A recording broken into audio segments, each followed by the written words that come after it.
Big boss में जब एल्विश गए थे, मुझे याद है कि लहर इतनी तगड़ी थी कि मुझे लग रहा था कि जिस दिन वो गए उसी दिन वो जीत गए। इस तरीके की लहर थी।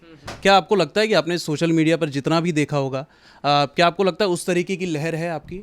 हाँ बिल्कुल है। और कहीं ना कहीं अगर देखा जाए तो ये मेरे साथ सबसे पहली बार ही हुआ है कि मेरा नाम पोलिंग में लगाया गया है और बिग बॉस में जाने से पहले लहर इतनी है, तो मुझे लगता है कि इससे बड़ा और तो शायद कुछ नहीं हो सकता। नहीं, यूट्यूब पे वीडियोस बनाना शुरू किया, काफ़ी दिनों तक वो चले नहीं, काफ़ी सारी वीडियोस डाली तो उन पे कोई रिस्पांस नहीं आया। घर वालों को ऐसा लगता था कि ये सब चीज़ें बेकार की चीज़ें हैं, पता नहीं क्या करता रहता है, सिर्फ हमारे ही लड़का पूरी रिश्तेदारी में ख़राब हो गया है, भाई सुनता नहीं है, क्या कैमरा लेके पता नहीं क्या करता रहता है, इसकी समझ में नहीं आती। सबके बच्चे बीटेक कर रहे हैं, किसी का MBA कर रहा है, ये लड़का हमारा ही ख़राब निकल गया बस। तो उनको यही था, एक मतलब उनके दिमाग में बसा हुआ था कि ये गलत है। लेकिन फिर चीज़ें सही हुई, राम जी ने हाथ पकड़ लिया हमारा, तो उसके बाद तो फिर भाई चीज़ें चलती गई, ऐसा काम करा कि सम्मान भी मिला, पैसा भी कमाया और सारी चीज़ें हुई, तो माँ बाप को अच्छा प्राउड फील होता है। पहली अर्निंग क्या थी यूट्यूब से? क्या ज़्यादा पैसे मिले थे या थोड़े बहुत पैसे ही मिले थे? नहीं, स्टार्टिंग से क्या है कि भाई बहुत मतलब देखो, हर किसी क्रिएटर के साथ ऐसे ही शुरू होता है कि भाई 5,000 की पेमेंट आ गई, 10,000 रुपये की पेमेंट आ गई। लेकिन मैं सच बताऊं आपको, जब 15,000 की पेमेंट भी आई थी ना, तो मैंने ये सोचा था कि यार हमारे यहाँ जो बेसिक सैलरी है लोगों की, वो यही तो होती है 10,000 12,000। मैंने कहा ये आ रहे हैं, मेरा लगता है 1,200-1,500 रुपये खर्चा भी होता है। मैंने कहा ये चीज़ कोई दे रही है और मैं कहीं जॉब भी नहीं कर रहा, फ्री का फ्री हूँ, तो वो 15,000 भी अच्छे लगे थे। फिर उसके बाद में काम ज़्यादा हुआ, चीज़ें ज़्यादा होती रहीं, पैसा ज़्यादा आया और सब कुछ कमाया हमने, इज़्ज़त भी कमाई और परिवार कमाए, तो फिर बहुत अच्छा लगा। कौन से मोड पे आकर आपको ऐसा लगा कि अब मैं यूट्यूब में बड़ा बन चुका हूँ? क्योंकि लोग अब आपको बड़ा मानते हैं यूट्यूब में।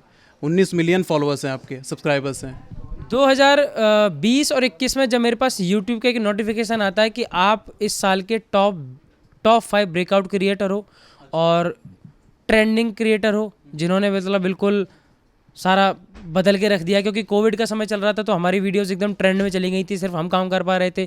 लोग जो अपने टीम के साथ काम करते थे, तो टीम उनकी अपने अपने घरों पे थी, सब आइसोलेट थे, तो लोग काम नहीं कर पाते थे। हम सब एक परिवार के हैं, एक घर के हैं, एक आसपास के हैं, तो हमारे पास एक अपने गाँव का फ्री स्पेस था जहाँ पे इतनी कोई वो नहीं होती थी चीज़ें, आइसोलेट का ऐसा कोई काम नहीं था। तो अपने परिवार में अपने घरों पर रह के हमने वीडियोज़ बनाए, तो जब कोई काम कंटिन्यू नहीं कर पा रहा था तब हम लगातार वीडियोज़ दे पा रहे थे, तो उस टाइम पर फिर वीडियो चलनी शुरू हुई। तो जब 21 में यूट्यूब का वो आया कि आप टॉप 5 ब्रेकआउट क्रिएटर में हो, तब लगा कि यार वाकई में हमने कुछ काम किया है और जो बहुत अच्छा चला है। ओके, एल्विश यादव से मुलाकात कैसी हुई? पहली मुलाकात क्या थी, कैसे मुलाकात हुई थी? क्योंकि बहुत ज़्यादा सपोर्ट दिखा रहे हैं आपके लिए वो। भाई को जानते थे सोशल मीडिया से और साथ में कनेक्ट रहते थे, काम करते, मतलब नोन थे, एक दूसरे के जानते हैं सोशल मीडिया पे सब, लेकिन कभी ऐसे साथ में मिले नहीं थे। लेकिन फिर क्या हुआ, जब वो बिग बॉस में आए और फिर ऐसा लगा हमें कि आज हमारे बीच में से कोई भाई गया हुआ है और उसे हमारे सपोर्ट की ज़रूरत है, तो खुल के भाई का साथ दिया।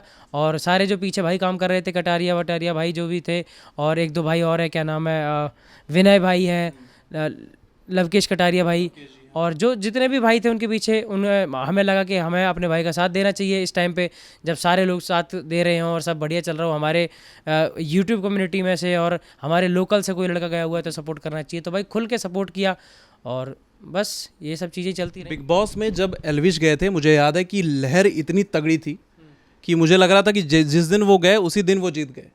इस तरीके की लहर थी। क्या आपको लगता है कि आपने सोशल मीडिया पर जितना भी देखा होगा, क्या आपको लगता है उस तरीके की लहर है आपकी? हाँ बिल्कुल है। और कहीं ना कहीं अगर देखा जाए तो ये मेरे साथ सबसे पहली बार ही हुआ है कि मेरा नाम पोलिंग में लगाया गया है और बिग बॉस में जाने से पहले लहर इतनी है, तो मुझे लगता है कि इससे बड़ा और तो शायद कुछ नहीं हो सकता। क्योंकि एक होता है कि आपका कोई गेम प्ले पूरा देख ले, 3 महीने आपको बिग बॉस में देख ले, फिर आप अच्छा खेलो बुरा खेलो, उसके बाद में आपको पब्लिक सपोर्ट कर रही हो, तो एक चीज़ ठीक लगती है कि चलो ठीक है ऐसा होता है।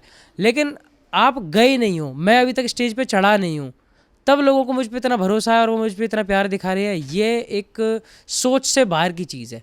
तो मुझे लगता है कि कहीं ना कहीं इससे ज़्यादा बड़ी चीज़ तो मेरे लिए कुछ नहीं हो सकती।